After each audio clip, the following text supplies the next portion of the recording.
All right, hi everybody. It is September 11th, 2020. Okay, I was gonna kind of do an update today. It's like an Earth update. I want to kind of talk about where we're at this point, and kind of do a really short recap of how we got here to this position we're in right now, and yeah, kind of like what's gonna kind of be the outcome of all this by the looks of it. Anyway, from my perspective. Okay, so um, like that little pegboard I said that we could start when we were trying to, piece all these small pictures together to try to figure out this puzzle. Okay, basically we understand that, for instance, the United Nations have done this really slow takeover since the inception of the United Nations. And as usual, over the years, it's that slowly cooking the frog scenario where it's like it just happens over a period of like 50, 60, 80 years, or even a lot of these plans that they've been doing are lasted over 100 years.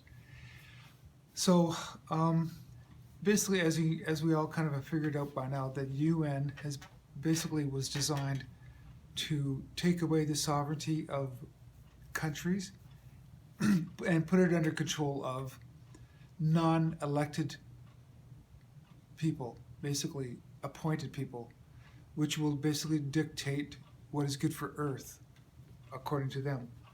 So no, it's basically taking everybody's freedoms away, whether people realize it or not. And it always sounds like a really good concept. That's how they do that spin on it. But so as we've all kind of figured out by now, most politicians are bought and paid for, probably blackmailed into the positions they're in right now.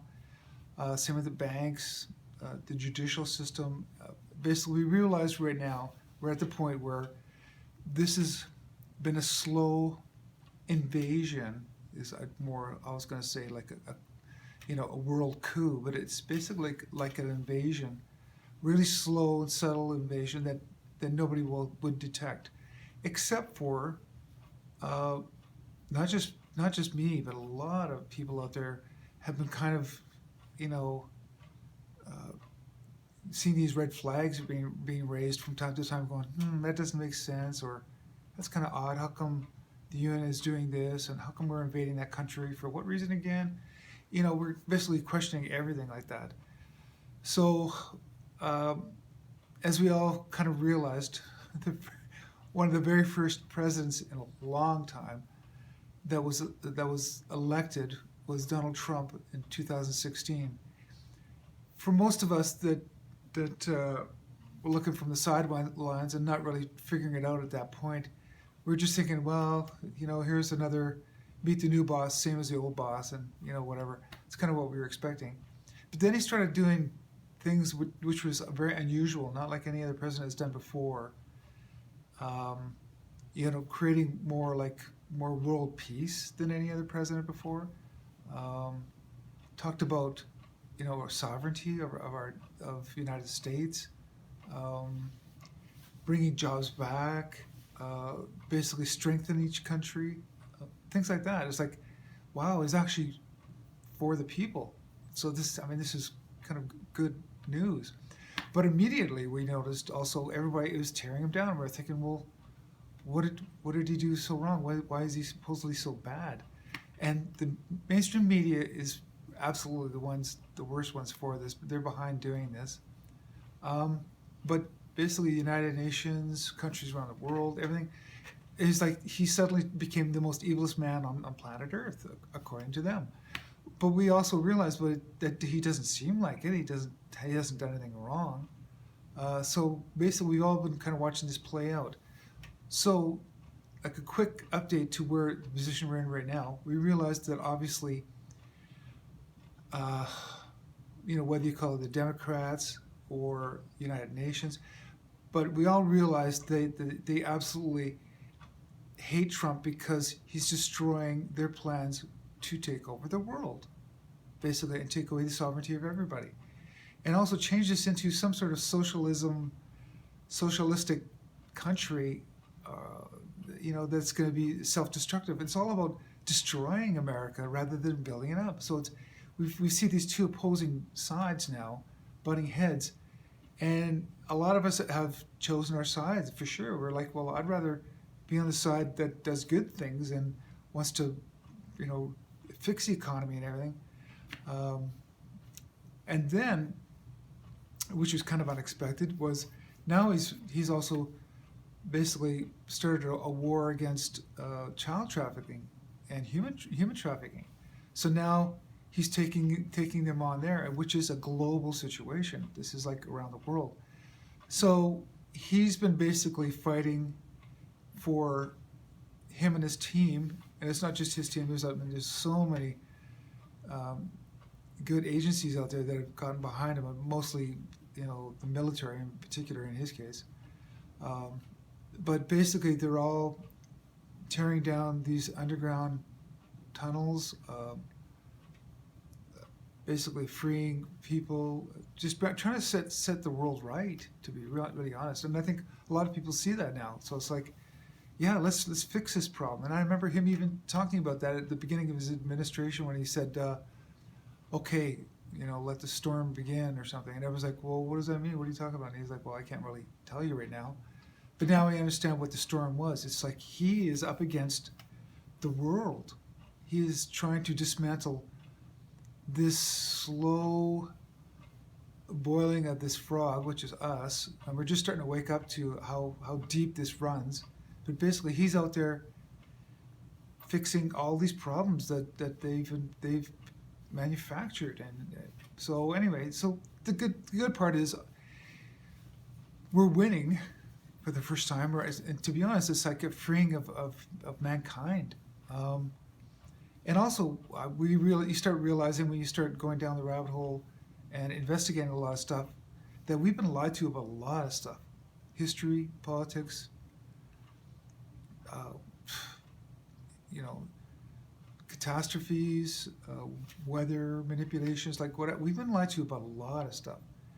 And so we realized that this is a really, really big situation. Like, this is not just to fix one country or one state or something.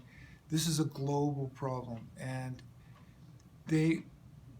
what I mean by they is basically all the negative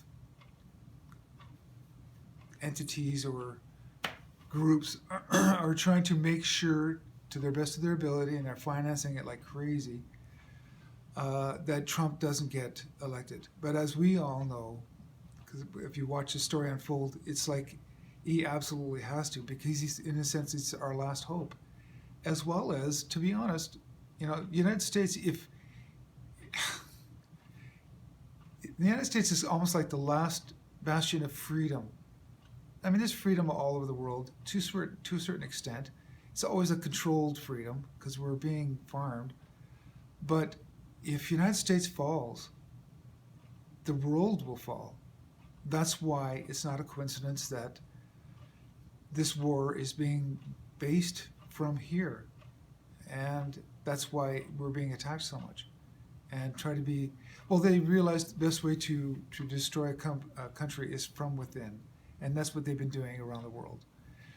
So the United States has been attacked from within. It's basically, people just don't realize it. It's done so covertly and so masterfully. It's like the brainwashing is extremely sophisticated and really done well. So it's very few of us that can pick up on it. And it is frustrating because we're always trying to be the ones that go, hey, don't you see what's going on here? This doesn't make sense, right? And they're like, no, this is the way it's always been, or, oh, it's fine. And it's like, we get so frustrated. It's like, to us, it's like so obvious, you guys. How much more obvious does it have to be? And then, now that I've been realizing what's been happening, watching this play out, I also realize that the white hats are the people that are taking control back and try to give us freedom, which is basically Trump and the Trump team. They really have things handled. They've they're playing 5D chess for sure. And not only are we going to win this war, but it's almost like they're letting things play out in a way to make it really, really obvious to us. In other words, they could have just nipped it in the bud and said, you know what, enough is enough. But they realize it's really about waking people up. It's about the people realizing what's going on. And then it goes back to, another topic I brought up about the combined consciousness of mankind, almost like the 100 monkeys, scenario. But now I'm starting to understand even better what Q meant when he said, where we go one, we go all. That's kind of what's going on. It's not just about us people that woke up and go, okay, I get what's going on, and let's get the heck out of here, or whatever. It's more like, it's almost like a rescue mission on Earth, and we have to try to wake up everybody. And I got to admit, it's more of it's a degrees of awakeness. So it isn't sort of like everybody has to get everything. Because I'm still learning a lot of stuff, and I'm just sort of waking up to this too. And I've been waking up for a while, but I'm just saying there's people that are way, way more on the ball. They know what's going on more than me. I'm just kind of figuring things out too, just like we are. But anyway, so I guess in a sense we have to be more patient, and we have to endure this stuff playing out for the sleepy. It's for the people that just haven't got it yet. It has to be so exaggerated for them to get it. And we also realize, there's times in everybody's life where you're not going to make any change unless something drastic happens. That's kind of what we're going through too as well. Like the world has to go through a complete shutdown for people to get it, and then not only to wake up to what's been going on, but it's almost like there's going to be a new restart.